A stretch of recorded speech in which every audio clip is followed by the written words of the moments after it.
Alléluia. Que le Seigneur nous bénisse ce matin. Et nous allons prendre notre Bible dans Matthieu, le chapitre 14, à partir du verset 22. Et je vais demander à notre sœur Victoire Dadi de faire la lecture, s'il te plaît.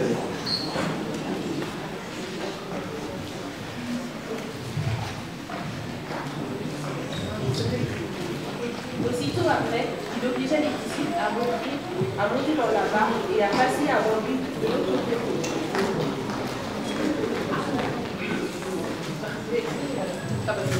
Aussitôt après, il obligea les disciples à monter dans la barque et à passer avant lui de l'autre côté, pendant qu'il renverrait la foule. Quand il l'eut renvoyé, il monta sur la montagne pour prier à l'écart. Et comme le soir était venu, il était là seul. La barque, déjà au milieu de la mer, était battue par les flots, car le vent était contraire. À la 4e veille de la nuit, Jésus alla vers eux, marchant sur la mer. Quand les disciples le virent marcher sur la mer, ils furent troublés et dirent, c'est un fantôme. Et, dans leur frayeur, ils poussèrent des cris. Point où on oublie qu'un jour, le Seigneur nous a fait grâce. Tu nous as donné une parole, alléluia. Tu nous as dit, frère, sœur, ne t'inquiète pas. Moi, Dieu, je vais réécrire ton histoire. Moi, Dieu, je vais changer le cours de ta vie. Moi, Dieu, je vais t'amener là où tu ne pensais pas. Moi, Dieu, je vais t'enseigner. Et quand les troubles arrivent, on dit, mais Seigneur, est-ce que tu vis? Seigneur, est-ce que tu es là? Seigneur, tu m'as-tu abandonné? Seigneur, pourquoi tu m'as abandonné? Ne sois pas troublé ce matin. Ne sois pas troublé ce matin. Les disciples étaient troublés. Pourquoi? Parce qu'ils ont vu les flots de la mer. Combien de fois nous sommes troublés? Souvent quand il y a les incompréhensions, souvent quand il y a les difficultés, nous sommes troublés. Au point où nous avons un regard accusateur. Au point où nous cherchons notre mal par-ci, par-là. Mais nous ne devons pas être troublés. Alléluia. Nous ne devons pas être troublés. Alléluia. Mais nous devons faire quoi? Nous devons toujours avoir confiance aux promesses de la parole de Dieu. Nous devons toujours s'appuyer sur la parole de Dieu et à ses promesses qu'il nous a dit personnellement. Alléluia. Habakkuk est fort. Et dit, même si la prophétie tarde, en un mot, ne te trouble pas. Ne te trouble pas. Parce que ce que la main de Dieu a déclaré, il va l'accomplir. Il dit à Esaïe, ce que ma parole a dit, ma main ne reviendra point à moi, sans avoir eu l'efficacité, sans avoir eu l'accomplissement. Parce que c'est moi Dieu. Tu es déclaré, tu as dit que tu seras à la tête. Alléluia. Alléluia. Ne sois pas troublé, frère. Sœur, ne sois pas troublé. Frère, ne sois pas troublé d'une maladie. Sœur, ne sois pas troublé de cette maladie. Mais tu seras guéri. Parce que le Seigneur dit, je suis l'Éternel des armées. Tu guéris toute maladie. Alléluia. Alléluia. Les disciples ont eu fait quoi encore? La frayeur. Peur violente passagère, provoquée par un danger véritable. Alléluia. Dans le cas des disciples, ils étaient paniqués. Pourquoi? Parce que le vent était contraire. Ils étaient paniqués. Combien de fois nous sommes paniqués? Combien de fois nous sommes paniqués? Pour rien. Parce que le vent est juste contraire. Mais il fallait que le vent soit contraire. Pour que nous puissions compter sur Dieu. Pour que nous voyions l'intervention du Seigneur. Si le vent n'est pas contraire, comment nous verrons la main de Dieu agir dans notre vie? Alléluia. Il y a les gens qui n'aiment pas le vent contraire. Je respecte votre position. Que Dieu soit béni. Mais il faut que le vent arrive, que ça soit contraire. Et tu vas dire, mais Seigneur, est-ce que tu es là? Alléluia. Alléluia. ne soyons pas effrayés. Souvent même, quand on apprend que quelqu'un veut te faire du mal, quand on apprend que quelqu'un a dit quelque chose sur ta vie, sur l'aspect négatif, au lieu de calmer, tu dis bon Seigneur, c'est rien, c'est toi qui es mon avocat. On cherche nous-mêmes à nous défendre. On cherche nous-mêmes à faire justice de nous-mêmes. Parce que nous sommes simplement effrayés. Mais si nous disons, Jésus, tu es mon avocat, c'est toi qui plaideras pour moi. C'est toi qui plaideras pour moi. Je ne vais pas avoir peur, ni la frayeur ne doit pas m'animer. Alléluia. Est-ce qu'on me suit ce matin? Est-ce que quelqu'un me suit ce matin? Est-ce que quelqu'un me suit ce matin? Seigneur, ordonne que je sorte de la barque. À cause de ce que la barque est. Seigneur, ordonne que je sorte de la barque. À cause de ce que la barque est. Alléluia. La barque, selon le dictionnaire, c'est un petit bateau à la ramée. J'ai regardé un peu sur internet. Voilà. Donc, un petit bateau à la ramée. Amen. Mais la barque, c'est une fabrication humaine. C'est l'homme qui l'a fabriquée. Donc, tout ce qui est fabrication humaine s'appuie sur quoi? Sur la capacité de l'homme, sur l'intelligence de l'homme, sur la connaissance de l'homme, sur ce que l'homme pense juste. Vous comprenez? Donc, vous comprenez que quelque chose qui est fabriqué de la main de l'homme ne peut pas être quelque chose de rassurant. Alléluia. Si tu es en train de traverser la mer et tu sais que la barque a été fabriquée par un humain qui s'appuie sur ses capacités, qui s'appuie sur son intelligence, qui s'appuie sur sa connaissance intellectuelle, rassure-toi que la barque là n'est pas sécurisant. Alléluia. Ce n'est pas sécurisant parce qu'à un moment, ça peut peut-être être coulé. Alléluia. C'est pour cette raison, la Bible dit, malheur à celui qui se confie en l'homme, heureux celui qui se confie à l'Éternel des armées. Parce que la fabrication de l'homme est limitée.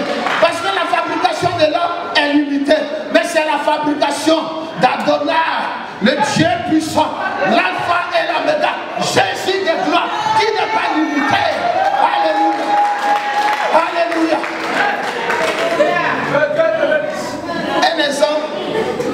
Un exemple aujourd'hui, tous ceux qui veulent voyager viennent voir le pasteur, il faut prier pour moi. Pourquoi? Parce que l'avion tombe maintenant. Voilà, non, ça tombe. Sinon, ça peut pas, c'est pas une histoire de dire ça peut. Ça tombe, donc on a peur maintenant. Pourquoi? Parce que c'est l'homme qui l'a fabriqué. Alléluia. Mais l'avion du Saint-Esprit ne peut jamais tomber. L'avion du Seigneur ne peut jamais tomber. Parce que le Seigneur est au centre. Alléluia. Bénis le Seigneur ce matin, acclame le Seigneur.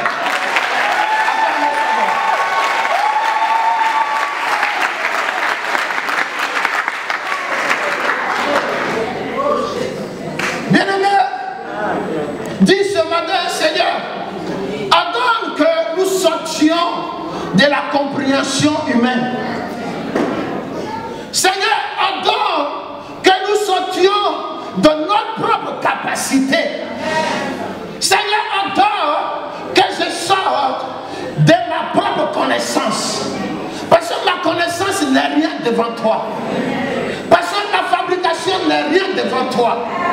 Mon intelligence n'est rien devant toi. Parce que c'est toi qui mets l'intelligence en moi.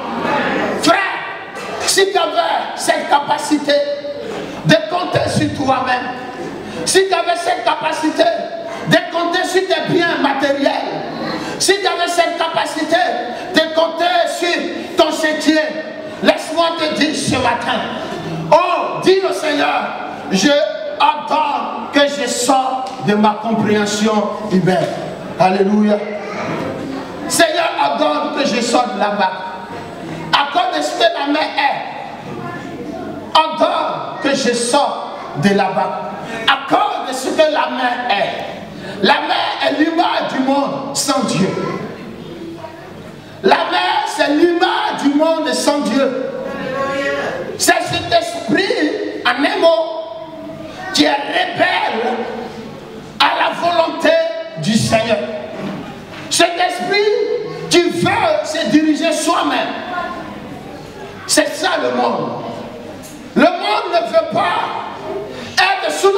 proclamation du Seigneur. Parce que le monde est contraire aux mœurs de l'Éternel. Aujourd'hui, partout en Europe, les gens cautionnent le mariage pour tous. Le mariage pour tous. Voici ce que le monde caractérise. Le monde est rempli des méchants. Le monde est rempli des loups.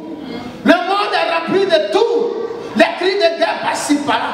Le monde est rempli de coups bas. Le monde est rempli de l'hypocrisie. Le monde est rempli des rancunes. Le monde est rempli de la méchanceté. Alléluia. Voici ce qui est le monde. Les agitations du monde. Tout ce qui est contraire à ce que Dieu veut. Les gens sont influencés par le Satan. Le monde est aussi influencé par les œuvres de la chair. L'apôtre va voir cette révélation dans Galates 5 au verset 19. Il dit, voici les œuvres de la chair. L'immoralité. Le péché à son comble. Les œuvres de la chair se manifestent dans le monde. Alléluia. Malheureusement, nous constatons aussi les œuvres de la chair à l'église. Malheureusement, nous constatons les œuvres de la chair à l'église. Le jugement des personnes, esprit de clan, esprit de compétition. On est dans toutes ces choses. Amen. Les œuvres de la chair se manifestent, la jalousie, les querelles pour rien. Les querelles pour rien. Moi, je peux me quereller si tu cherches ma femme. Mais si tu ne cherches pas ma femme, c'est pour toi seul. Alléluia. Alléluia. Ton intérêt même n'est pas touché, ton intérêt personnel. Mais pour rien, querelle. Pour rien, querelle. Ah. Que ces choses sortent dans notre vie. Dis au Seigneur, ordonne que les œuvres de la chair sortent au milieu de nous. Seigneur, ordonne que les querelles sortent dans notre vie. Seigneur, ordonne qu'une vie de débauche, une vie qui ne t'honore pas, sorte. Alléluia. Ah, merci. Alléluia. Les œuvres de la chair. Aujourd'hui, on ne peut plus même se faire confiance.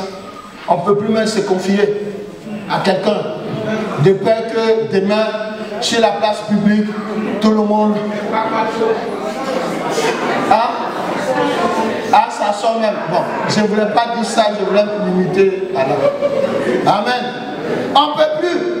Parce que les œuvres de la chair, on est dans l'esprit de compétition. On est dans cet esprit. Un matin, on vient, on dit c'est le Seigneur nous. Comment Dieu peut faire descendre son miracle au milieu de nous? Comment Dieu peut manifester sa grâce au milieu de nous? Pierre avait compris cela. Il dit, Seigneur, ordonne que je sors de la barre des critiques. Ordonne que je sors de la barre des querelles. Ordonne que je sors dans ces choses. Alléluia. Alléluia. Seigneur, ordonne que nous sortons dans ces choses. Seigneur, ordonne que je sorte de la part à cause de ce que tu es. Tu es le Seigneur. Alléluia. Seigneur, ordonne que je sorte parce que tu es le Seigneur. Il faut bien comprendre cela. Seigneur, ordonne que je sorte dans ma pensée rancunière à cause de ce que tu es le Seigneur. Position de reconnaître notre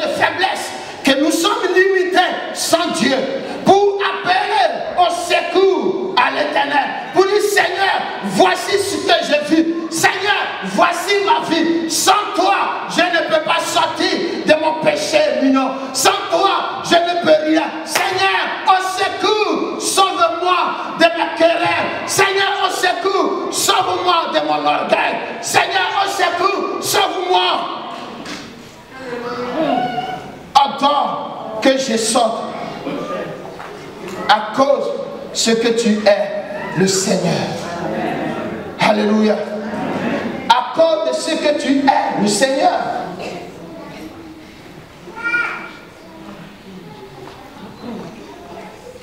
Celui qui tient nos souffles de vie. Seigneur, c'est toi qui tiens le souffle de nos vies. Alléluia. Le souffle, c'est à toi, Seigneur. Je n'ai pas acheté le souffle de vie. Mais c'est toi qui tiens. Alléluia. Vous réalisez ces choses.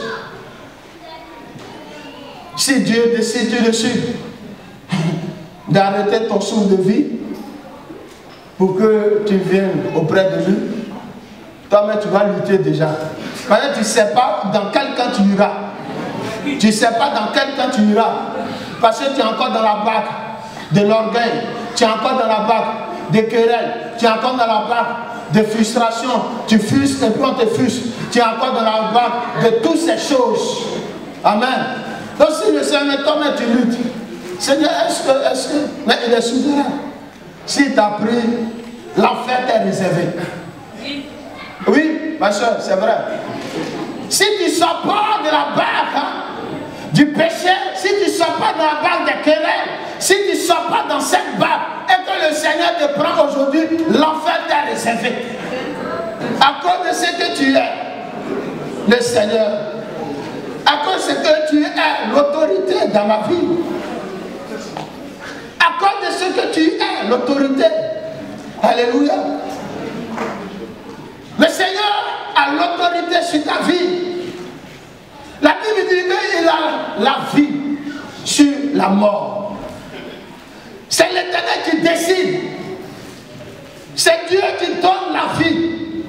Ce n'est pas un individu. C'est lui qui donne la vie où il n'y avait pas. On a vu un moment Lazare qui n'avait plus la vie. Mais le Seigneur est venu manifester son autorité. Il dit non, Lazare, dors. On dit mais Seigneur, tu es bizarre. Comment quelqu'un qui est mort, on peut dire qu'il dort. Il va dire, on donne que la pierre soit ôtée. Et Lazare sort, alléluia. Le Seigneur est le Dieu qui dort, qui a l'autorité et qui a le pouvoir de te donner la vie. Il est celui-là qui a l'autorité de te guérir. Il est celui-là qui a l'autorité de te restaurer. Il est celui-là qui a l'autorité d'essuyer tes larmes. Il est celui-là qui a l'autorité de changer ta vie. Il est celui-là qui a l'autorité de délier des chaînes de peur, des chaînes de frayeur, des chaînes de doute. Il est celui-là qui a autorité. Dis simplement, Seigneur, ordonne que je sorte parce que tu es le Dieu qui a l'autorité sur ma vie. Alléluia. Alléluia. Seigneur, ordonne que je sorte à cause de ce que tu es. Alléluia. Tu es le Dieu puissant. Alléluia. Est-ce que quand vous avez lu, vous avez compris quelque chose dans la lecture? L'histoire disait quoi? Les disciples étaient dans la barque. Et il est arrivé un moment, les flots, ils ont commencé à crier au Seigneur. Le Seigneur est venu. Et il est le Dieu tout-puissant. Et il a dit, tempête, arrête-toi. Alléluia. Seigneur, ordonne que je sorte à cause de ce que tu es puissant. Alléluia. Il va arrêter la tempête. C'est celui qui ordonne à la tempête de s'arrêter. Près, il y a une tempête dans ta vie.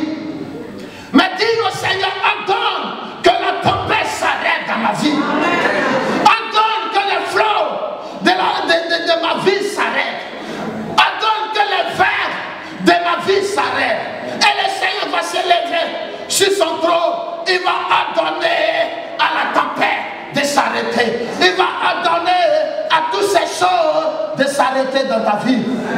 Ordonne que je sors de là-bas à cause de ce que tu es puissant. Alléluia. Dans la Bible, le Seigneur a ordonné beaucoup de choses. Le Seigneur va ordonner la nourriture qui quitte au ciel. Le Seigneur va ordonner, il va dire à Moïse, voici la mer, prends le bâton. Et Dieu va ordonner que la mer soit coupée en deux. Il n'a pas changé. N'est pas cette mentalité des disciples qui disaient, hey, c'est un fantôme. Dieu n'a pas changé. Il est le Dieu tout-puissant. Il est le Dieu qui peut arrêter la tempête de ta vie. Il est le Dieu qui peut arrêter la tempête de ta vie. Il est le Dieu puissant. Il est le Dieu élevé. Il n'a pas encore dit son dernier mot. Dis simplement, Seigneur, ordonne que je sorte de la vague. Alléluia.